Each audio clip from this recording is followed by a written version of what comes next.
Hey guys, welcome to the next episode of Trance Takeover here on Sonic Academy. In the last episode we were looking at the nice plucks to give it that real kind of trancey vibe, and now we're going to move to the next step and add the pads. Another big trance kind of feel, the classic kind of big super saw sounding pads that I don't think I even need to give a reference for. They're in almost every single trance track you can think of. Listen to a trance track, they are there, and this is a real nice way of just adding that extra kind of drive, atmosphere, and that kind of bed, that thick bed of that fizzity super saw kind of behind the main kind of leads. And it's great for when you're using your chord progressions or in the breakdown. Quite versatile as well. It could be a single note whilst playing in the intro, kind of like what we did with the atmosphere, but having it more prominent. The way that we're going to be doing it is having a pad pattern playing the chords with a top line that's going to be complementing the plucks that we worked on in last episode. So here is the pad MIDI, and it's basically playing the chords from the breakdown, and then we've added this top line to it. We are using the Trance Takeover on Anna, the pack Trance Takeover, and it's called Keep Score. I haven't really done anything to this. I thought this sounded really nice by itself, so let's just have a listen to how that sounds like.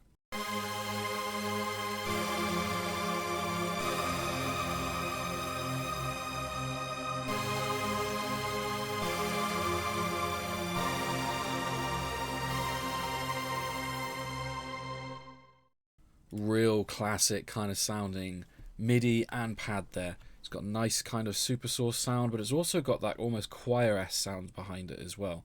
Some nice attacks so you can hear the actual notes, and it really kind of fits, I think, with this vibe. So first of all we want to do is add some EQ. Now when it comes to pads, I'm a big advocate of, like everything else, is making sure we cut that low end. When I've been working with some of my clients for tuition, one of the main things that I find is they're not cutting the low end of their pads enough, because they're using them in the breakdown and they want to have that nice warmth in the break, which is fine. You can have that playing in the break, but when you are in the intro or anytime the kick is playing, you want to make sure that you've got your low end cut off, and it's in the exact same mindset as when we were looking at the mid bass line.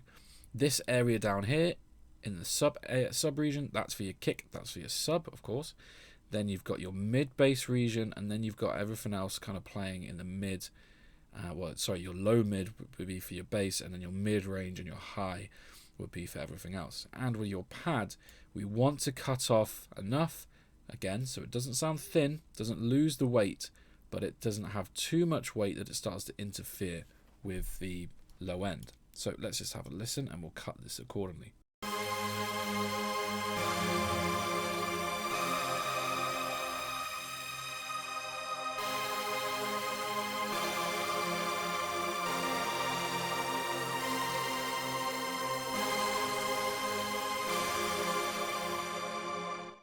So that's sounding good. You might be thinking, well, it's got no weight behind it now. It doesn't. It doesn't have too much weight. We've taken a lot of that weight out of it because we don't need that for the intro. So when it comes to the breakdown, what we can do, we can either automate this here, this low cut, so that it brings the weight back in, or what we'll look at in a little bit, I've got this kind of sub pad set out, which is going to be filling up this area. So we're merging another pad in specifically for this area down there, but we'll get to that in a bit. So let's just go ahead and close all these. We've got our plucks here playing at the same time. Let's just, for the time being, let's just remove the plucks and just get the pads in, and then press play to see how they sound with everything else.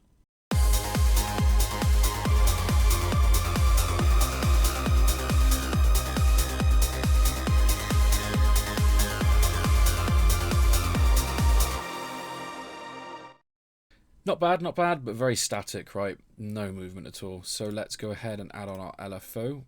Again, we're just using the standard sidechain preset.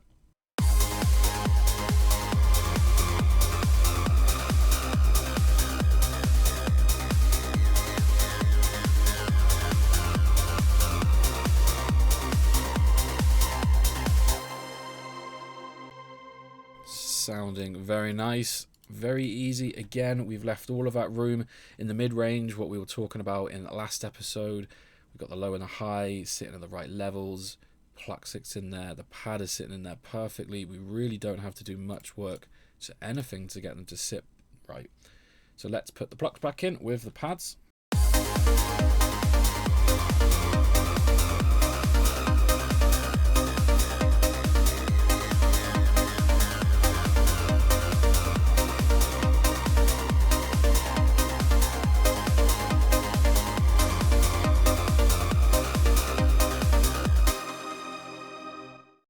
Sounding really nice for sure. Let's just go ahead and add in kind of preemptively, because we know we're going to want to have these pads filtering up in the intro.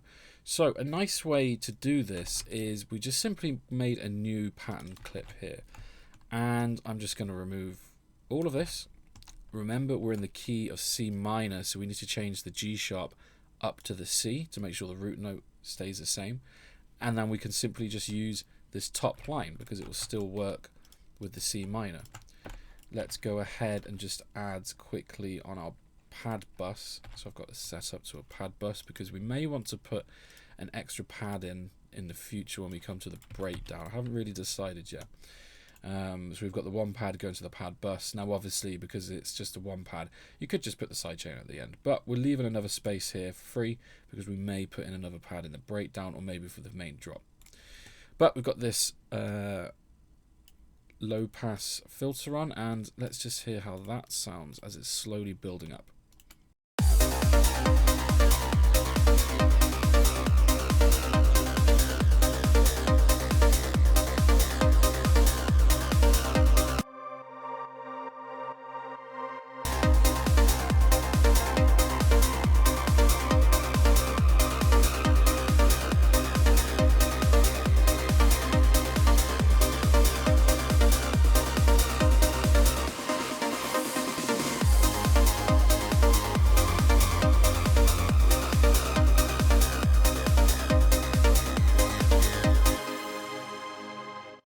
So that's starting to sound really nice indeed. Maybe the plucks are a little bit too loud, but we're going to come fix that all kind of later, especially in the next few episodes when we're adding a couple of more things to this part. So that's sounding good. Let's go ahead then and let's just pretend that we're going into the start of the breakdown here. So let's get our filter of our pads back down and let's have a look at doing this sub pad. So I just highlight that section and I've got a nice pad to begin with. So obviously this is just playing the root notes of the pads. And we are using, in the Trance Takeover preset pack, it's a pad called Euphoria. So this was a cool one that I really like the sound of. If I just play it solo.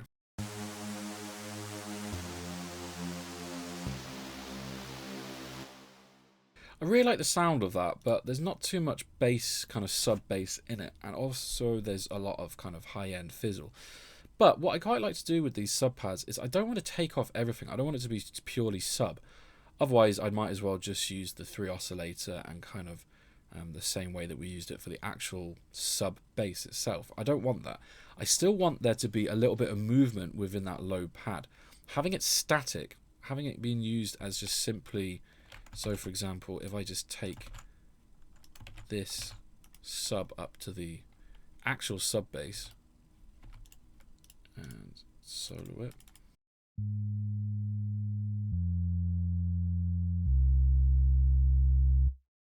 There's nothing interesting about that, is there? It's just very, very standard kind of, you know, sub sound. Whereas this has all the kind of fizziness and the extra kind of movement behind it.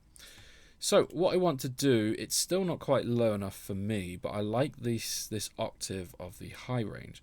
So I'm going to go into oscillator 2 and just knock that down by an octave.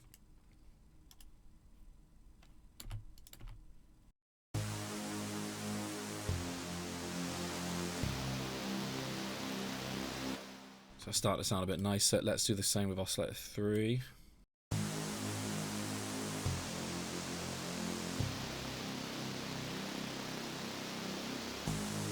Now we're really starting to get that kind of deep end to it. I notice it's got this high cut, I believe, so let's just pull that down to allow even more of the sub to come through.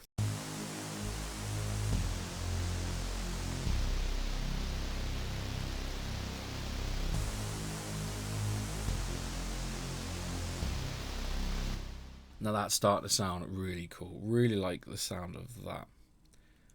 So let's go ahead and add some EQ to it.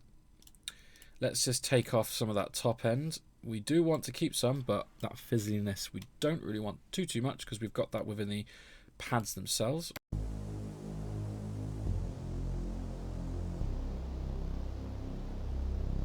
That's starting to sound good. Now let's really boost that low end. We've got a couple of different ways we can do it. In FL, you just got this thing called FL, or Fruity Bass Boost. Set it to around 80 Hertz, but we can play with that. Bring the amount up.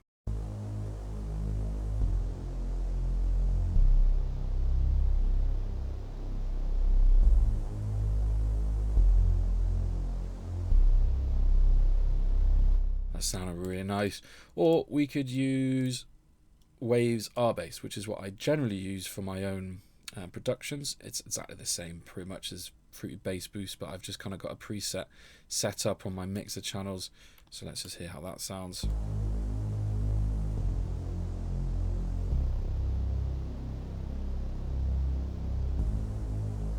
Let's go back to the Fruity Bass Boost.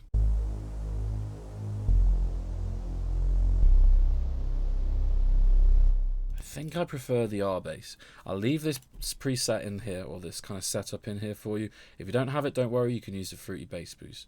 I'm pretty sure most other DAWs will have their own kind of version of this. But as we can see, like I said, we can physically see that the bass itself, the sub bass, is moving up and down. It's not static like the actual 3 oscillator from the sub bass on the intro of the kick and sub. We can see it's moving around, and that's what you want. You want that kind of warmth to be kind of pulsating almost. And on the big system, it's going to sound really nice. It's going to be moving a lot more. It's not just going to be that solid kind of sub that you might get in, say, in drum and bass or breaks or dubstep. You know, this has got that nice kind of moving sub pad, which is really, really nice for those big those big trance breakdowns that you would all know. Do it in every single track of mine, and it's a real nice way to kind of get that movement in there. So let's hear how that sounds with everything else. Let's just play from here and solo everything.